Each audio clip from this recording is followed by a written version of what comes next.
গোল Cabrera এই ম্যাচের পরে ইন্ডিয়া ম্যাচের পরে বাংলাদেশ থেকে বিতাড়িত করতে হবে। সেকেন্ড হচ্ছে জিকো কি অন্যায় করছে, জিকোর সাথে মুরসালিনেরও শাস্তি হয়েছে। সেক্ষেত্রে জিকো না আসে না কেন? মুরসালিন ব্যাক করতে পারছে, জিকো ব্যাক করতে পারে না। জিকো বসুন্ধরাতে ব্যাক করছে। যত তাড়াতাড়ি সম্ভব জিকোরে স্কোয়াডে যোগ করে 2-1 ম্যাচ পরে জিকোকে সুযোগ দেওয়া। এরকম হবে না। আমাদের হামজা আসছে ওয়ার্ল্ড ক্লাস। হামজার আজকে গোলটা দেখছেন তো? হামজার আজকে গোলটা দেখছেন না? ওয়ার্ল্ড ক্লাস গোল। সেখানে হামজার মতো একজন প্লেয়ারে কোচিং করাবে হাবরিয়ার কাবরেরা করাবে? আপনি বলেন যে ওয়ার্ল্ড ক্লাস প্লেয়াররা আছে এখানে আমাদের, সেখানে হাবরিয়ার কাবরেরা ওদেরকে কোচ করাচ্ছে। আমার মতে আমাদের প্লেয়ারদের থেকে হাবরিয়ার কাবরেরা শেখা উচিত। আর কিছু সিন্ডিকেট তো অবশ্যই আছে, এই সিন্ডিকেটগুলো ভাঙতে হবে।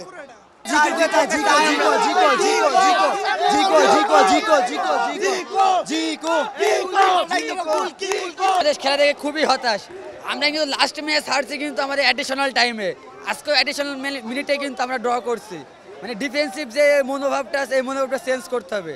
অ্যাটাকিং ফুটবল খেলতে হবে। ডিফেন্সিভ যে ফুটবল, এই ফুটবল খেললে হয়তো আমরা ভারতের বিপক্ষে জয় ছিনিয়ে আনতে পারবো কিনা জানি না। কারণ সামান্য নেপাল যদি এই ম্যাচ ড্র করে নিয়ে যায়, সেক্ষেত্রে জায়ান্ট ভারত, এশিয়ার জায়ান্ট ভারত যে জয় ছিনিয়ে নেবে না তা কিন্তু আমরা বলতে পারবো না। আমজার খেলা এত ভালো লেগেছে। আমজা একাই পুরো মাঠ খেলাচ্ছে এবং ডিফেন্স হয়ে 2টি গোল করা এটা অসম্ভব। তবু আমাদের আমজা ভাই সম্ভব করে দেখাচ্ছে যে ডিফেন্স হয়েও যে গোল করতে পারে, এটা আমাদের আমজার দ্বারাই সম্ভব। ক্যাপ্টেন্সি হিসেবে জামাল ইদানিং ম্যাচ খেলতে পারছে না। সেই সুবাদে আমাদের মেইন সমস্যা হচ্ছে টিম প্ল্যানিং। আমরা টিম প্ল্যানিংয়ে পিছিয়ে আছি। কারণ আপনি দেখেন প্রথমার্ধে আমাদের কন্ডিশন খুবই খারাপ ছিল। সেকেন্ড হাফে আপনি জাহানকে নামালেন, তারপরে আপনি সমিত সোমকে নামালেন, তারপরে আমরা 2টা গোল পরপর 1 মিনিট পরে 2টি গোল পেলাম। শেষ মোমেন্টে আমাদের কপাল খারাপ ছিল।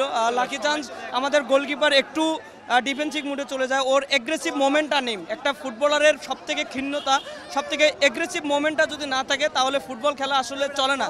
আর আমি গোলকিপারকে বলবো যে আমাদের গোলকিপারকে আরও আপডেট হতে হবে। এবং আমাদের তো ইন্টারন্যাশনাল অনেক ম্যাচ দেখা হয়, আমরা কিভাবে মানুষ কি ফুটবলকে সামনের দিকে রিপ্রেজেন্ট করে। আমরা বাঙালি জাতি হিসেবে অনেক দুঃখ প্রকাশ করি, হতাশ প্রকাশ করি। আমরা প্রতিটি ম্যাচে আমরা হতাশাজনকভাবে বাসায় ফিরি। এটা আসলে কাম্য নয় আমাদের জন্য।